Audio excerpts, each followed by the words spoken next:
Hi, this is Coach Naeger from Valle Catholic, and you're watching Knuckleball Prime Time.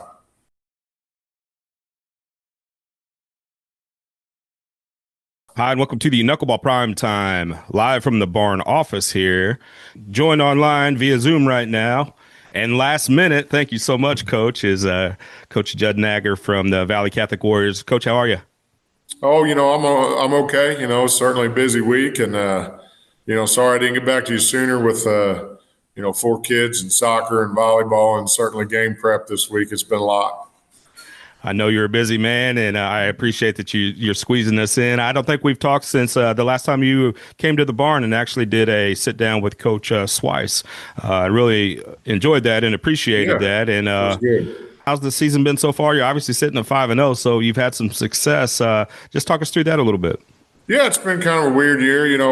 We've got four seniors and 24 juniors, so that's a dynamic that we haven't had in a while. Back in 2012, we kind of had a similar dynamic, but we didn't have that many juniors. I think we had 4 or 5 seniors and 12, and then really only 6 or 7 juniors and 6 or 7 sophomores. But those guys were able to, really come together, and we had a nice year. So, it's been a little bit weird, but our seniors have done a great job leading. We're trying to mold our team after our seniors. They're guys who worked all summer, 50, 60 hours a week, but they still gave us what they had when they came to practice. So that's kind of what we're trying to model our team after. Maybe I'm a little biased. I think this matchup this weekend is, well, one, the rivalry is one of the best in the state. Same town rivalry, obviously, but St. John is good this year. And I'm sure you've seen that on tape. They're obviously sitting undefeated as well. They had a really dominant win against Central. They really handled Central. I know that maybe Central scored late in the game, but it felt like a shutout. What have you seen so far on tape with the St. John Dragons? Yeah, they're very, very talented, and they're coached very, very well. Offensively, they're big and strong and nasty up front.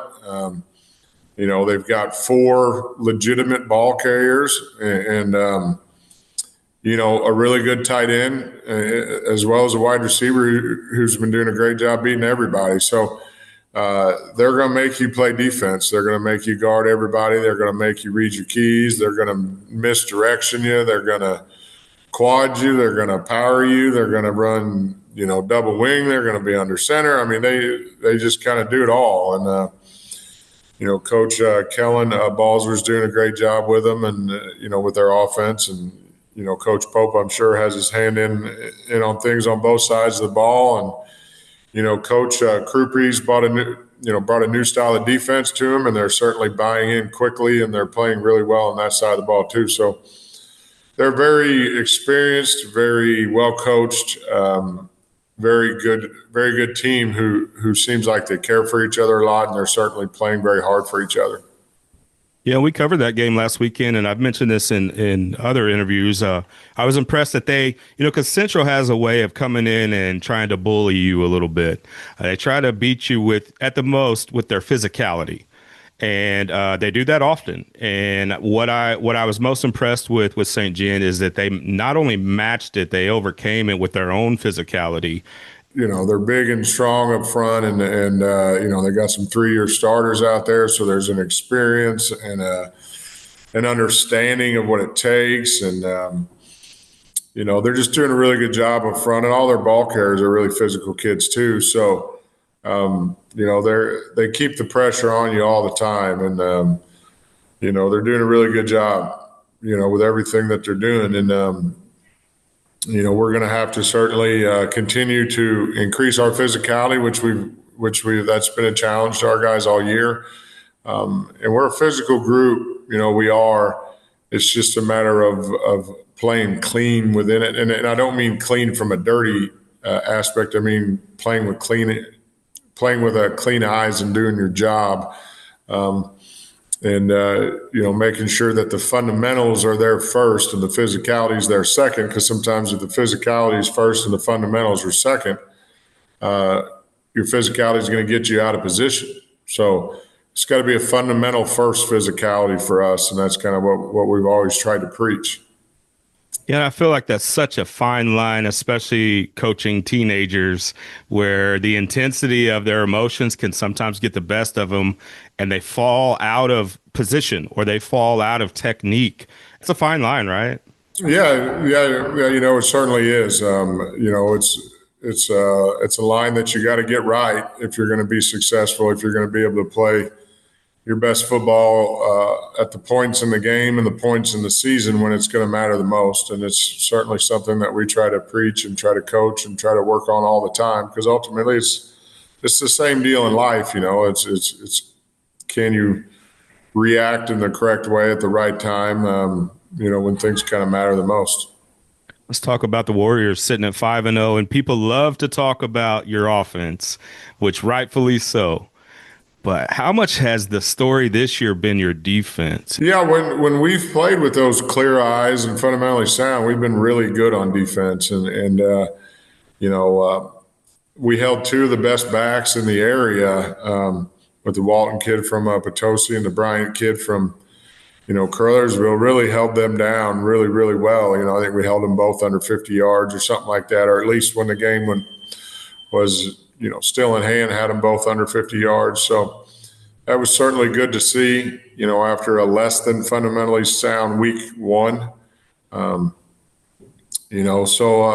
our guys continue to buy into the defense and buy into the we before me and everything you got to do to play defense, I think we've got the potential to be really good over there on that side of the ball. And as we get some confidence and some experience, I've been telling everybody there's only one way to get experience, and that's to get experience. And we've gotten some great experience already this year. We were in a dogfight week one. Potosi came out and kind of smacked us in the face in the first quarter, and then we scored 35 in a row on them in the second quarter. And, Crothersville had us tied at halftime, and we were able to really kind of wear them down as well. So it's good to see that we're able to kind of wear folks down and be at our best in the fourth quarter and get fundamentally better as the game goes on, once we're able to kind of get those nerves out. But, certainly this game is going to ask a lot out of that defense.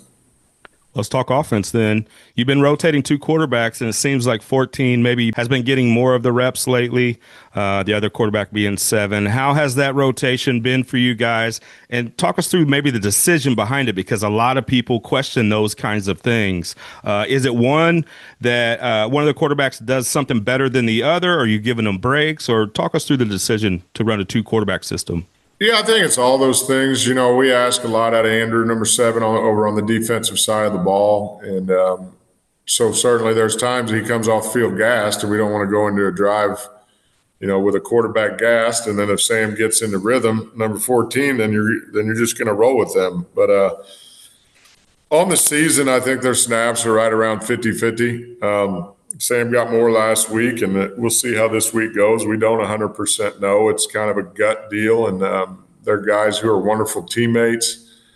Andrew's kind of the captain of the defense. Sam's growing into the captain of the offense, but there's still things that we like Andrew on the field for, and still Andrew still has a considerable size, package coming in this week, and I could easily see him playing more this week or less. I mean, I don't know yet. I don't know. It's just going to kind of be what occurs and what the game's calling for. And they both can run the ball. They both can throw the ball. They both lead in completely different ways. Sam's kind of your quiet, intellectual leader, to where Andrew's kind of your in-your-face, rah-rah leader. And those are both very valid ways of doing it. So, it's been fun because they've been great with it, and hopefully that will continue, and we'll just see where it goes. Let's talk about Fishbeck. I know he comes from a good family. I don't know him well, but I know the family well. I actually coached his older brother, who was a heck of a player in his own right. But I know he's one of your best linemen, and really in the trenches has had some success. Can you talk about his work ethic and what that means to your line play?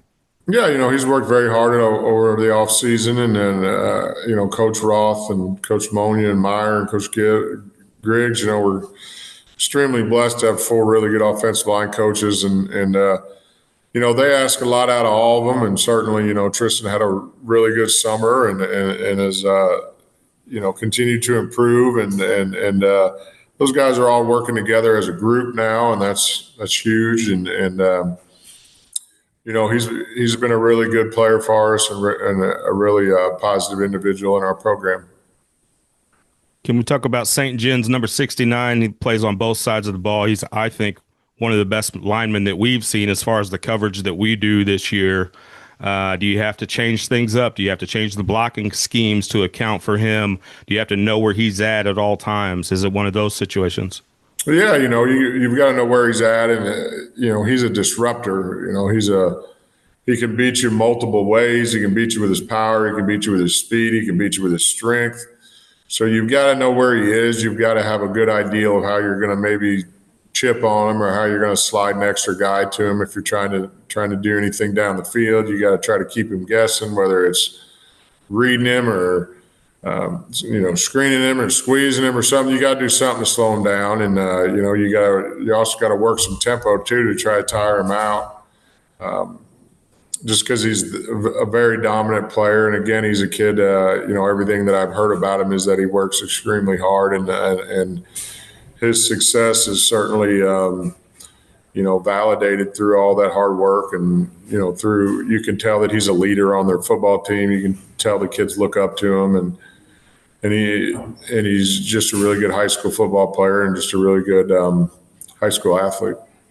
There's sort of two trains of thoughts. Sometimes run away from the stud that you have to account for, but sometimes run at. And that way you can account for him, where he's at, and you can, scheme wise or blocking wise, kind of put some things in. And I'm not asking you to give up your playbook. I never would ask that, but obviously there's probably some things that you would have to change to account for him.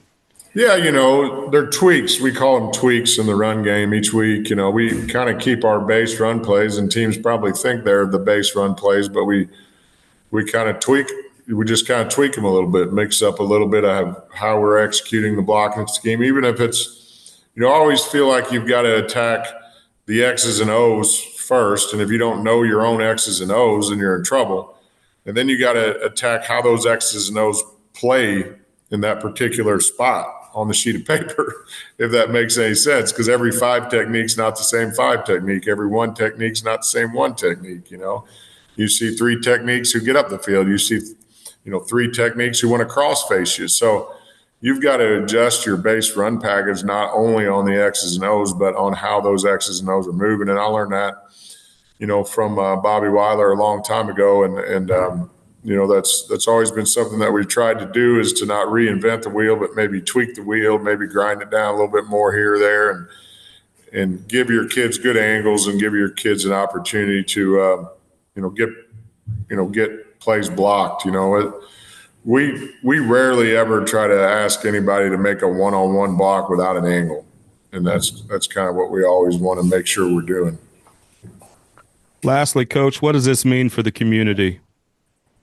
Oh, it's huge, because, probably now more than ever, the blue and green is intertwined a lot. They've got kids whose dads went to Valle. We've got kids whose dads went to St. Jen. We've got, they've got kids who've got stepbrothers or whatever on our team, and vice versa, or maybe an older brother went there and now the stepbrother is coming here, or, we're just intertwined, and certainly with everything that's occurred in our community in the last week and week or two, hopefully these young men can kind of do a good job. And we've certainly stressed to our kids that this week is certainly about loving each other, and a focus on ourselves, as well as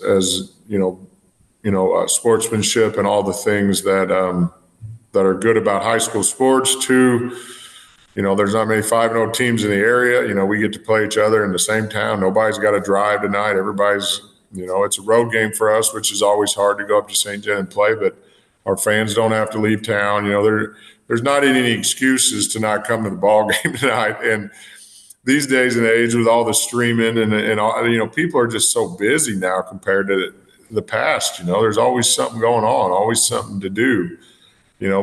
back when I played, if it was a Friday night, it was a given that you were either going to go to the Valley game or the St. John game, and now I think some folks might want to go to if one team's out of town, they might go to the Legion Hall to watch a game instead of making the trip or whatever. So, I don't think there's going to be many excuses to not be there tonight. And, hopefully both teams are able to play their best game. Hopefully everybody's able to get out healthy and kind of move on to the next week after this. But it's going to be a good experience for our kids. We think it's going to be the biggest crowd that they've probably played in since the Fairgrove game in the semifinals a few years ago. And I don't think any of our kids really got in that game. So, it should be interesting, and both teams are going to learn a lot about their football teams. And, hopefully our community is able to leave thinking that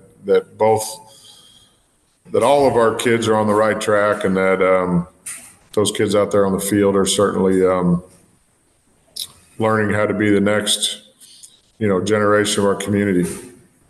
I lied to you. I got one more for you, Coach. What's it going to take for the Valle Warriors to walk away with a win tonight? We're going to have to make sure we take care of the football. We're going to have to try to force. This is all the coach speak stuff, But ultimately, we've got to play our best game and kind of take advantage of opportunities if and when we get them. It's going to be a brawl. It's going to be a 10 or 12 round deal. And I certainly mean that in a very positive way. That it's going to be maybe even who has the ball last or who makes a mistake last, and it kind of flips over to the other side. You talked about Coach Krupe joining the St. John staff, and he's known as a defensive mind and a pretty good one. That extra challenge, because you've been against St. John and you've known what to expect for many years. Is that extra challenge sort of exciting to you as a coach on the other side of the ball? Yeah, I think there's always the thing that I don't think you coach unless you like the chess game part of it. You know what I mean? And I've always liked that part of it. I've always liked the work part of it. I've always liked the data part of it. I've always liked the problem solving part of it. And as I've gotten older in my career, I've gotten a little bit more adventurous in trying to figure out how to attack some defenses. You know what I mean? And it all kind of started a little bit when we saw Park Hills, and those two games we had against Park Hills were such amazing high school football games back in 22. That you kind of like to see, what can you come up with to kind of counter, how they're playing and where their eyes are at and where their technique is and all those different things is, selfishly a very enjoyable part of the game. And sometimes plan A doesn't work and you got to figure out plan B. And sometimes you don't get to plan C until the next time you play them. But, you got to have some plans. One of the things I enjoyed the most about coaching, other than connecting with the kids and, like you said, trying to help facilitate good men in the future, was the game prep and the game planning. And a lot of times for us, it would happen on a Sunday. Is that an enjoyable? It sounds like that's something you enjoy as well. Yeah, we tell our kids, as far as building the men and doing all that stuff, we always tell our kids that if I'm yelling, we even told them our theme 2 weeks ago was our focus. And I said, guys, if I'm yelling at you and if I'm ripping you, somebody needs to walk by me and say, Coach, you need to focus. And then I'll kind of take a deep breath and realize that how I communicate to them is just as important or more important than what I'm trying to communicate. So, and then as far as the Sunday deal goes, we've been doing it Sunday afternoon. We go to church, most of us go to church and we show up and we meet till the job's done. And there's food involved and there's NFL football on the screen and there's jokes and there's fellowship and there's camaraderie and I wouldn't have been able to do this for 25 years and continue to enjoy it if I wouldn't be doing it with folks that I enjoy spending time with and guys that I admire and guys that are certainly even my heroes because I see how they raise their kids and what they give up to be a part of our program and what they do to serve our program and serve our kids. And, we've been blessed that our staff just continues to grow. We've had the same staff now for 5 or 6 years and it just keeps getting bigger. We haven't had any subtractions in a while. And so that kind of tells me that the things we're doing are things that folks want to be a part of. And after the big senior group, last year graduating and a lot of, questions about this year, would have been an easy year for some guys to maybe jump off the ship, but they didn't. And certainly oftentimes the joy is in the challenge. The joy is in overcoming the obstacles, figuring some things out. And, it's easy too, as a coach, to get mad because 16, 18-year-old boys are dumb sometimes, you know what I mean? And it's really easy to get mad and start to talk bad about them internally, but ultimately if they were all angels and they all did everything right, we wouldn't need high school football for sure. And we wouldn't need anybody to spend a lot of time working on it. So, the joy is in the small improvements that maybe some folks never even see. And ultimately that's okay as well. That if internally that from game 1 to game 10, the kid has lost his ego a little bit. He's maybe lost his temper a little bit and is maybe buying into the guy next to him a little bit more. Sometimes the average person never sees that. But as a coach, you see it, and down the road when he's got a job and maybe he has to do the same thing, that at least he's got some experience and some understanding that there's joy in that as well. Thanks so much for your time. I know we kept you too long. Valle Catholic Warriors at the St. John Dragons tonight. What a rivalry. What a game. We hope for a great outcome for everybody and for the community. And thanks so much, Coach. All right. Thanks for everything you do for sports in our area.